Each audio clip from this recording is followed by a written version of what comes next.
അതേടി, എനിക്ക് കാക്കനാടും കണ്ണാടിക്കാടും പനങ്ങാടും ബെസ്റ്റ് ഉണ്ട്. അതിലൊക്കെ എനിക്ക് ഓരോ പിള്ളേരും ഉണ്ട്. ദേ മോളും എനിക്ക് ഒന്നാമതേ പൊളിഞ്ഞിരിക്കണേ, വെച്ചിട്ട് പൊക്കേ.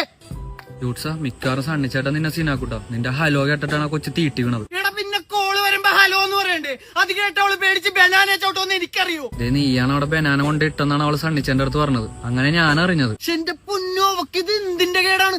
എടാ സണ്ണിക്കാണെങ്കി ബുദ്ധിയുമില്ല. നീ വെറുതെ പാനിക്കാവല്ലേ? അയാൾ മനുവായിട്ട് നല്ല ക്ലോസ് ആണ്. നോക്കാം, അവനെ കൊണ്ടൊന്ന് വിളിപ്പിക്കാം. വാ അങ്ങോട്ട് അടിമച്ച കഴിഞ്ഞതൊക്കെ അങ്ങോട്ട് വിട്. ബോക്സിംഗ് എനിക്ക് ഒരു പാഷൻ മാത്രമല്ലടാ, അതെന്റെ ലൈഫാണ്. അതെ, റിങ്ങിക്കിടന്ന് ഇട്ടിക്കൊണ്ടും മെഴുകി ഇവന്റെ അവസ്ഥ നിനക്ക് പറഞ്ഞാൽ മനസ്സിലാവൂല. അമലേ എടോ, അടി തെറ്റി ആനയും വീഴും, തന്റെ അടിയൊന്ന് തെറ്റി, അത്രേ ഉള്ളൂ. എടാ സണ്ണിച്ചേട്ടന്റെ പെങ്ങളുടെ അടിയൊന്ന് തെറ്റി, അതെനിക്ക് കുരിശായി. നീ അയാളൊന്ന് വിളിച്ചേ.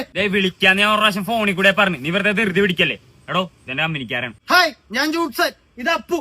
നിങ്ങളുടെ പേരെന്താണ്? ഞാൻ അമലി. ഇത് ഞാൻ പറഞ്ഞോളാം, അനന്തു. എടാ മനു, ഇവന് ബോക്സിംഗ് അറിയോ? ഏയ്, എന്റെ അപ്പം പ്ലംബറാണ്, എനിക്ക് പ്ലംബിംഗ് അറിയാം. Nice to meet you. എന്താടാ നീ എന്നെ ഒന്ന് ആക്കാൻ നോക്കിയതാണാ? എടുവൻ പാവമാണ്, വെറുതെ തന്നെ ആക്കാനുള്ള മൈനൊന്നും ഇവനില്ല. ആര് പറഞ്ഞു? എന്റെ ബൈക്ക് പഞ്ചറായി പോയി, അല്ലെങ്കിൽ തന്നെ എവിടെയെന്ന് വെച്ചാൽ ഞാൻ കൊണ്ട് ആക്കിയാന്. മനുവം വളിപ്പാണ്. ഇത് ബോക്സിംഗിലെ കലാശിക്കോളൂ. എന്റെ പൊന്നു ബ്രോ, ഞങ്ങൾ ഒരു ബോക്സിംഗ് ഒഴിവാക്കാൻ വേണ്ടിയാണ് ഇങ്ങോട്ട് വന്നത്. അപ്പൊ ദേ ഇവിടെയും ബോക്സിംഗ്. എടോ, കിക്ക് ബോക്സിംഗ് ഞാൻ പഠിച്ചിട്ടില്ല.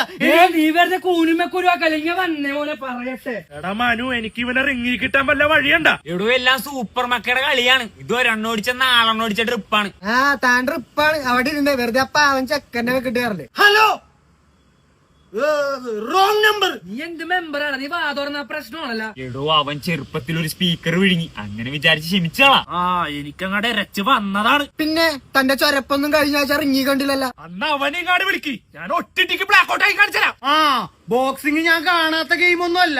ബോക്സറിന്റെ ഇടി കൊണ്ട് മെഴുകണ്ടെങ്കിൽ പയ്യെ പറയത് മിണ്ടാതിരി. അന്നാ സണ്ണിച്ചേട്ടനെ നിങ്ങ വിളിച്ച് കോമ്പറടിച്ചാ മതി. എനിക്ക് പല്ല് വേണേന്ന് പറഞ്ഞേക്ക്. അല്ലെങ്കിൽ നിന്നെ കൊണ്ട് സംസാരിപ്പിക്കണില്ല, വെറുതെ കൂട്ടത്തല്ല. ഒരു ഗ്യാങ് അറ്റൻഡ് ചെയ്യാൻ എന്നെ കൊണ്ട് വയ്യ. അന്നാ നീ പോയി സൂപ്പർ മക്ക കൂടി, എന്നിട്ട് എനിക്കൊരു മക്കയായിട്ട് ഇങ്ങാടുവാ. നീ വേണമെങ്കിൽ ഒന്നടി. എടാ, എനിക്ക് ഒന്നാമതേ ബോക്സിംഗ് അറിയാൻ പാടില്ല. ഒരു മക്കെങ്കിലും കൊണ്ടുവന്ന് താളാ, ഞാൻ മാറിയിക്കാം.